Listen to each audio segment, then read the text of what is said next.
Hello class, we were studying about the lesson respiration in organisms. We have already studied about the types of respiration, that is aerobic and anaerobic respiration, breathing and breathing rate. Now let us continue the lesson to study about the mechanism of respiration in human beings. In this picture, we can see human respiratory system.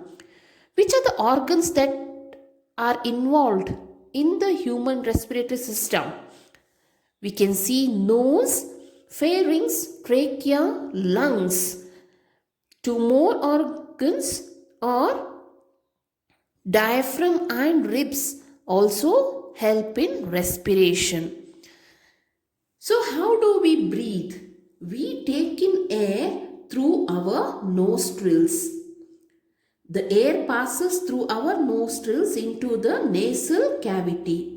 From the nasal cavity, the air reaches our lungs through windpipe or trachea. Lungs are present in the chest cavity. Chest cavity is surrounded by ribs. On the sides, on both the sides, the chest cavity is surrounded by ribs.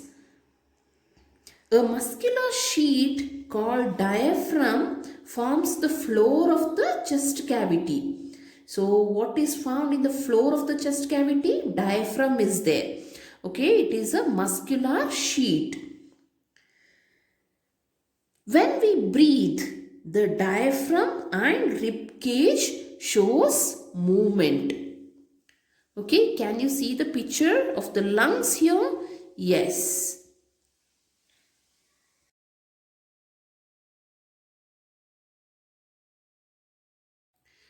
So here in this picture we can see the inhalation and exhalation. So during inhalation we can see that the ribs will move outwards or upwards. So you can see the arrow mark is given here where to indicate that the ribs will move upwards and the diaphragm, which forms the floor of the chest cavity, will move down. So there is more space created in the chest cavity. When more space is created, the air will move inside the lungs and the lungs will expand. During exhalation, the ribs will move down. Can you see the movement here? Yes, the ribs will move down. At the same time, the diaphragm, which was here, will go up, or it will come back to its original position. So the chest cavity becomes small and air, which was inside the lungs, is forced to go out. If you keep your palm in your abdomen, you can feel the movement of ribs and diaphragm while breathing. So both ribs and diaphragm will help in breathing or respiration in case of human beings. What do we breathe out? So you all know that we breathe out carbon dioxide, isn't it? Yes, in order to prove that we breathe out carbon dioxide, what we have to do is we have to take some freshly prepared lime water in a test tube, and you have to insert a straw into the test tube. Then what we have to do? Gently we have to blow through the straw for a few times. We can see that a change in the appearance of lime water can be seen. So it turns milky. The lime water turns milky because we blew carbon dioxide gas into lime water, and carbon dioxide gas turns lime water milky. So we exhale carbon dioxide gas along with some percentage of oxygen also. See the percentage of oxygen and carbon dioxide in inhaled and exhaled air. Inhaled air, we take in 21% of oxygen and 0.04% of carbon dioxide. In the exhaled air, 16.4% of oxygen is there. Along with that, 4.4% of carbon dioxide is also there. Understood? Yes. Let us study about the breathing in case of other animals. So animals such as elephants, lion, cows, goats, frog, lizards, snakes, birds have lungs in their chest cavities like the human being. So lungs help in respiration. How do other organisms breathe? So if we take cockroach, let us study about the respiratory system in case of cockroach. A cockroach has small openings on the sides of the body. Other insects also have similar openings. So the openings in the sides of the body is known as the spiracles. So cockroaches will have small openings by the sides of the body, and these openings are called as spiracles. Insects have a network of air tubes called trachea for gas exchange. Can you see in this picture? Tracheal system in case of insects. So insects have network of air tubes called trachea for gas exchange. So what may happen? Oxygen rich air rushes through the spiracles, that is small opening to the body, and it enters into the tracheal tubes. It diffuses into the body tissues and reaches every cell of the body. So similarly, even the carbon dioxide gas from the cells will go on into the tracheal tubes and then move out of the body through the spiracles.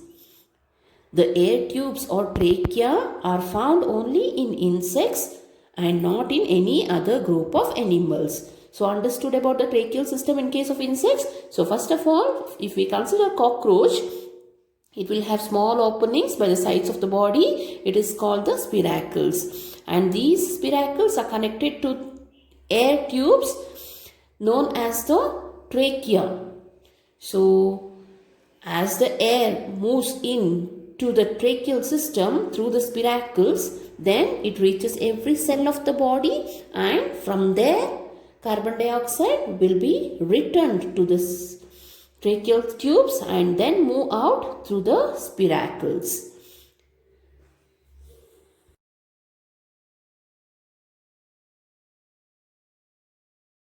What about the respiration in case of earthworm and frog? So earthworm will breathe through their skin. The skin of earthworm is moist and slimy on touching, isn't it, children? So the earthworms will breathe through their skin only. Gases can easily pass through the moist and slimy skin. Even in frogs also. The frogs have pair of lungs like the human beings, and even they will breathe through their skin, which is moist and slippery. So in case of earthworm, they will breathe through their skin. The frog have lungs also for respiration, and they will breathe through their skin also.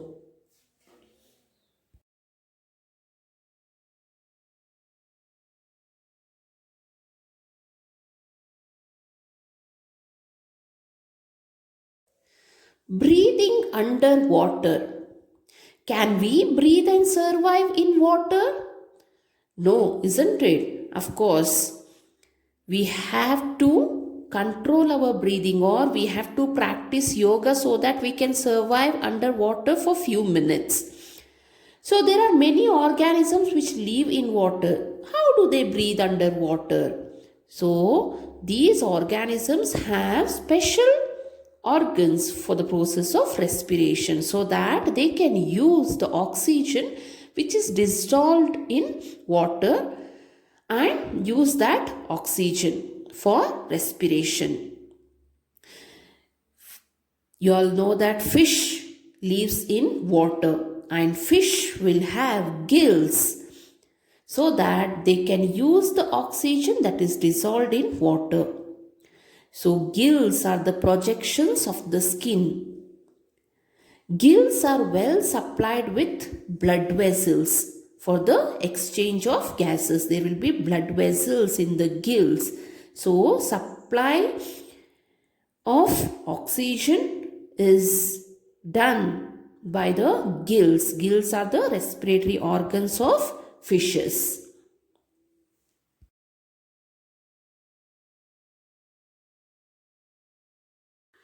Do plants also respire?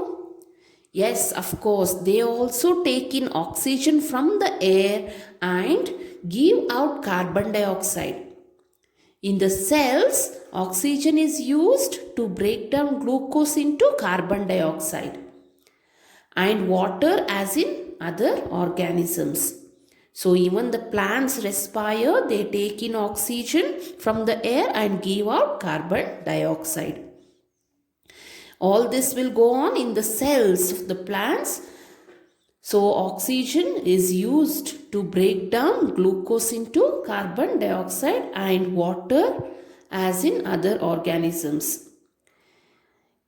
In plants, each part of the plant can independently take in oxygen from the air and they can give out carbon dioxide also. You all know that plants have tiny pores in the green parts. The tiny pores are known as stomata. These tiny pores or stomata helps in exchange of oxygen and carbon dioxide.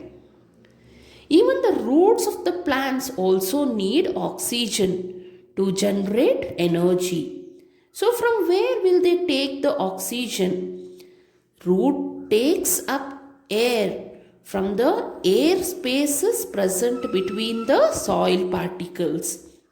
Even the soil particles will have air in between them. So the roots will take up the air from the air spaces present between the soil particles. Understood that?